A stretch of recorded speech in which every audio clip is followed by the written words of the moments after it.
Hello and welcome. This is Ayana Lahi, and I am so very happy that you're here with me in this week's episode of Be One, Be You.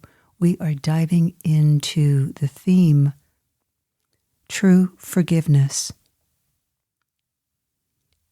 This podcast is dedicated to understanding the process of forgiveness and how to apply forgiveness in a conscious way, an awakened way, so that you feel really good inside yourself and are not plagued by the shame and the guilt and the self-doubt and all the questionings that happen when we approach forgiveness from an external place, from the place of self-blaming and self-shaming, and we are forgiving a person without doing the inner work and the inner lesson that is here for us, whether it is probing the universe within ourselves of how we communicated an issue that we haven't resolved, that we might have unconsciously put upon somebody else, where we have been really hurt by someone's actions, but we've been in denial of it because they represent a role in our life, the role of a sibling, a parent, a good friend, an admired teacher. And it's important to understand and to be able to embody and implement true forgiveness. True forgiveness happens when you begin to step into the landscape within yourself and experience how a situation, a person's actions, a person's behaviors affected you at some point in your life. Sometimes people approach forgiveness as forgive and forget. And for those of you who have had people forgive you, but they hold a grudge against you for years and sometimes the rest of your life, are not really forgiving. True forgiveness begins with facing yourself and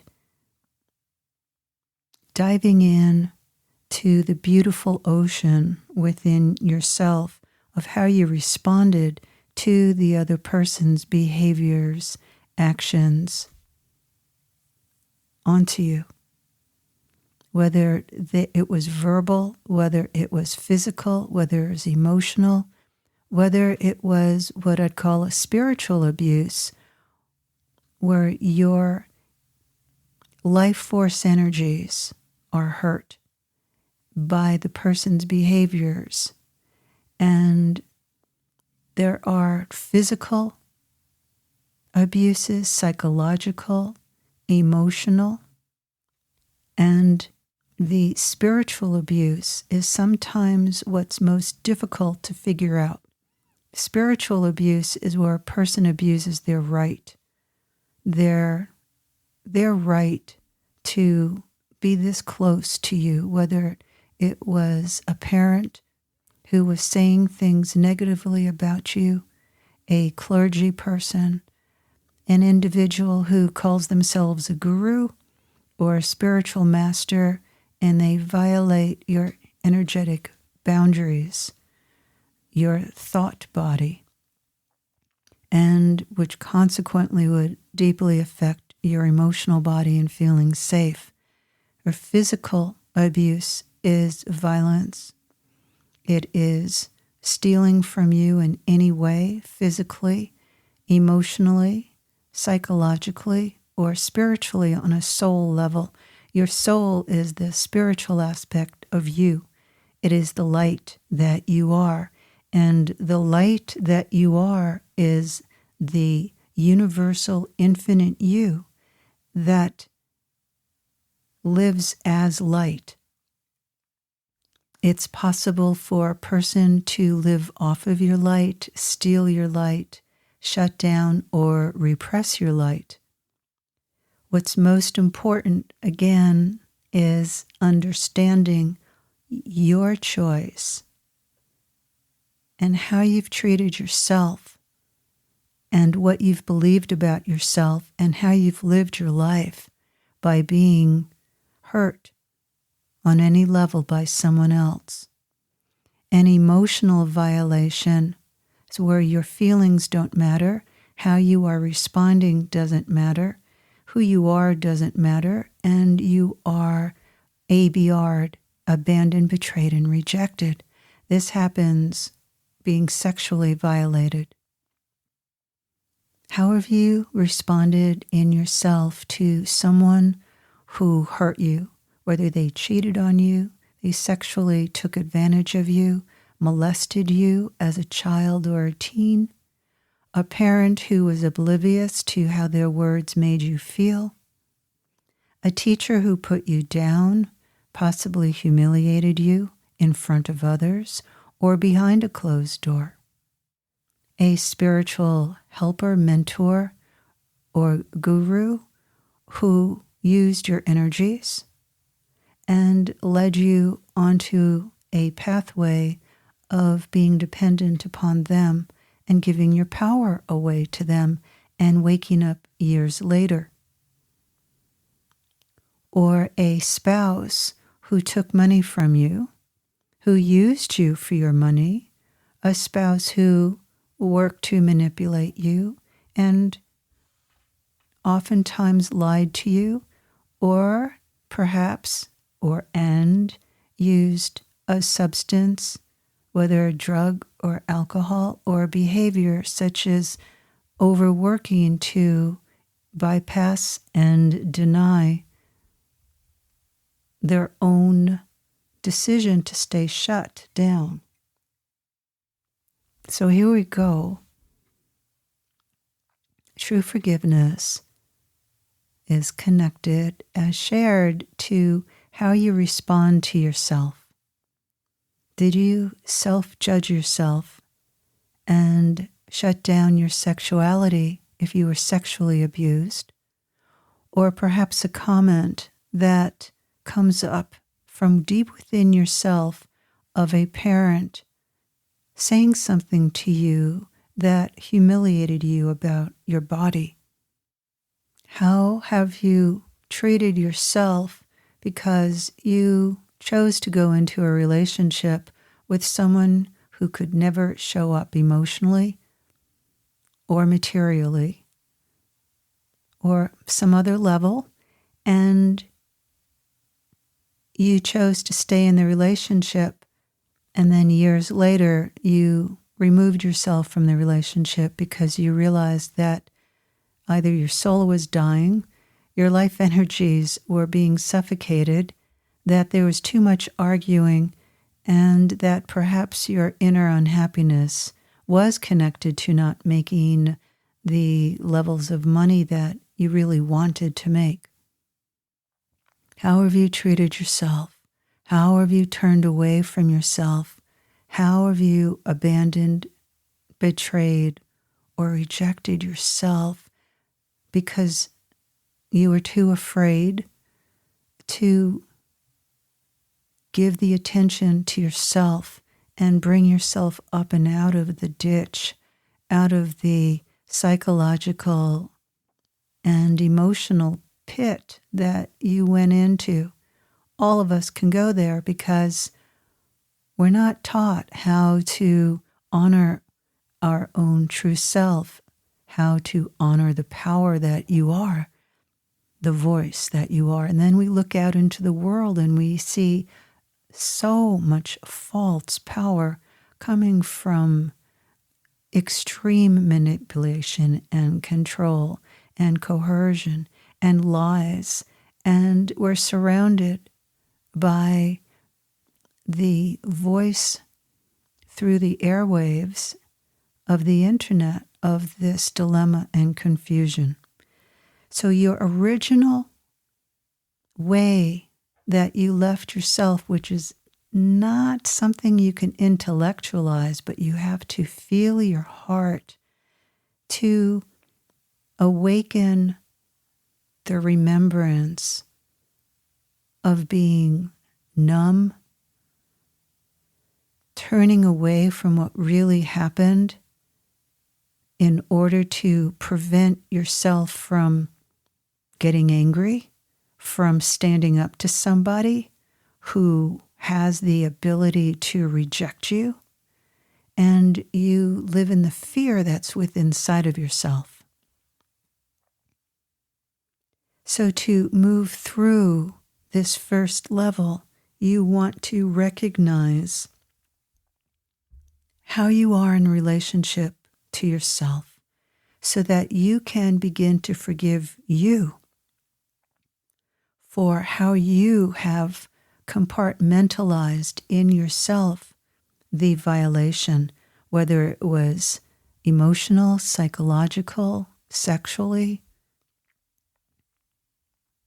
physically, the way that you were hurt, the way that you got stung. There are so many unique and individual ways that other people can hurt us, and you all have your own experience. The most powerful lesson I have found about facing how we've been hurt is to give ourselves the opportunity to make a choice, to choose to come out of the belief about ourself. What you believe about yourself is what underlines everything in your life. And it is incredible to me seeing how nothing is in separation. And a long time ago, I was raised in separation. And then I started to take charge of raising myself higher out of the frequency, out of the vibration, out of the mental thinking level, that plane of consciousness was where I was stuck to live in. That's a really big piece, to give yourself the chance, the opportunity, the moment that you're not stuck with what's happened to you, at you, for you, to you. So we're going to dive into the next level. Okay, ready? The next level has to do with imprints, impressions within inside of you that you took on at birth, that are your mother and father's imprints, impressions.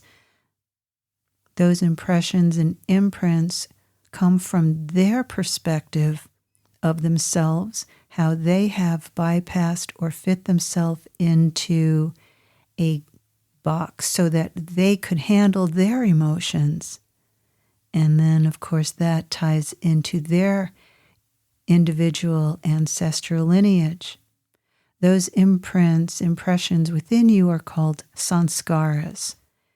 You are born with the sanskaras of your ancestry that you can easily take on and make your own to work through, especially if family members are not working through them themselves. Then you take it on that this burden that you carry is what you need to take on to work out or ignore. If you ignore, there are those life-awakening situations such as breaking a bone, having a relationship end, losing money, having a feeling that you have to leave a circle of friends, or perhaps you have to change something that's important to you. You choose to be complete with what you've been living out and taking on. The other kind of sanskara is what you bring into this lifetime. And this is really fascinating when you do inner work and you open to how you're treating yourself, how you're holding back from forgiving yourself, how you really have an inner judge so that you could perhaps fulfill the expectations of a parent who's living through you, fulfill a parent who did not choose or was not able, due to their own life circumstance, pursue and fulfill their desire, their life purpose. So you have these mixed messages that are happening in your collective within you. Your collective is made up of these different frequencies, voices, energies. They can collide, and when you come through the inner avoidance of them, you can enter through the inner battle and find what your true voice is. Those sanskars that you bring in to this lifetime are so incredibly powerful. For instance, at the end of a past lifetime, you made the decision that you didn't deserve money and that everything that you had gone through was your fault. Or perhaps 5 lifetimes ago, you went through the experience of watching your whole community be taken over by a political, cultural system, and you made the decision that you really messed up and that everyone dying was your fault. I have run into this so many times in working with people, men and women, over these last 4.5 decades of doing this work. We bring with us what we believe about ourselves. Oftentimes, a present relationship in your lifetime is connected to a past life experience with the person you're involved with now that was not completed back a long time ago. I've worked with a person who has been reincarnating with the same person for a long, long time. We're talking a few thousand years, because their intention was to complete their modus operandi, what they wanted to see happen, and they kept reincarnating to continue what their outcome, what their goal was for this person who was working with me every lifetime that this person had. Most situations are not that extreme. Most of us can reincarnate with an individual who we are incomplete with for whatever reason, whether it's 1 lifetime, 3, 12, or 20. Oftentimes, to really forgive that person, we have to forgive ourselves for what we did that was false. For instance, that person we discover through writing within, visioning, going deep, ostracized us, exiled us. Back hundreds of years ago, there were different social customs than what we have now. We still have the same atrocities and violence and humiliation and lies that happen. They're just done differently. But those inner energies are still here that we see being lived out on the planet. So let's say your mother, you find out because there's difficulties with her, you've had a particular intense tension with her for years and you can't figure it out. Perhaps that no matter what you do, nothing changes. Perhaps you take on her karma that she doesn't want to take on herself and face. Perhaps you become a surrogate partner for your mother. These are all able to be resolved through unraveling what your role is, forgiving yourself for being in the role, not buying into it and making a new choice. And what's so fascinating in true forgiveness is that you discover that when something happens to you, it's usually happening in order to awaken you out of a numbness or being asleep opening up your awareness, your consciousness, so that you can come into your power, the true essence of you, the clarity of what's really going on. Because to stay asleep is part of the paradigm that we are presently in and moving out of. And yes, it could take a while longer for the big awareness breakthrough that so many millions of people on the planet right now are hoping for. So the place to start is true forgiveness, and I'd like to invite you to feel in to how you might have held back from seeing what really was going on with the person. I'm not asking you to go forgive somebody because they've done something wrong and you feel, horrible holding it for all this time. First, forgive yourself for how you chose to shut down, turn away from yourself, avoid, or deny what's going on. And then really get in touch from a truth level within yourself, how another person has used you, violated you, judged you, criticized you, hurt you.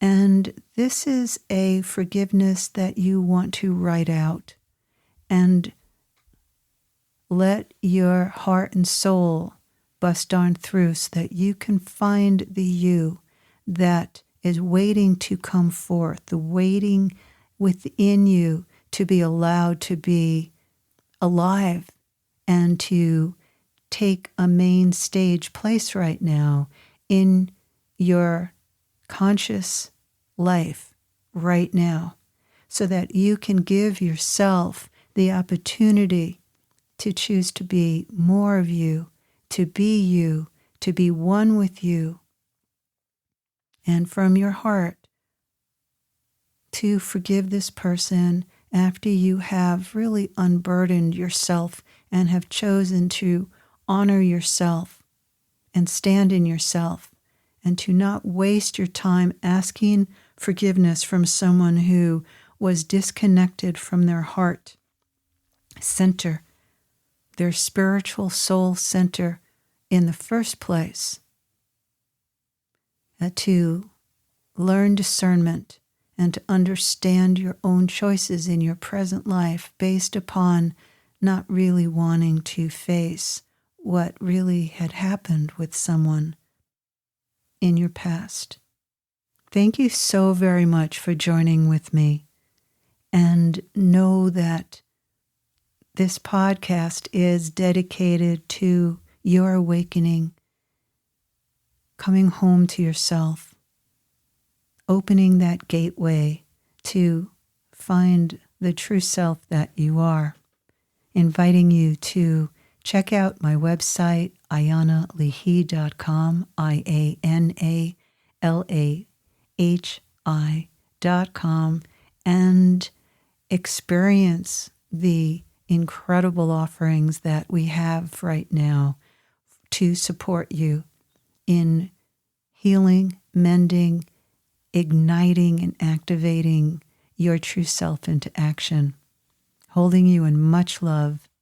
Until next time, this is Ayana Lehi.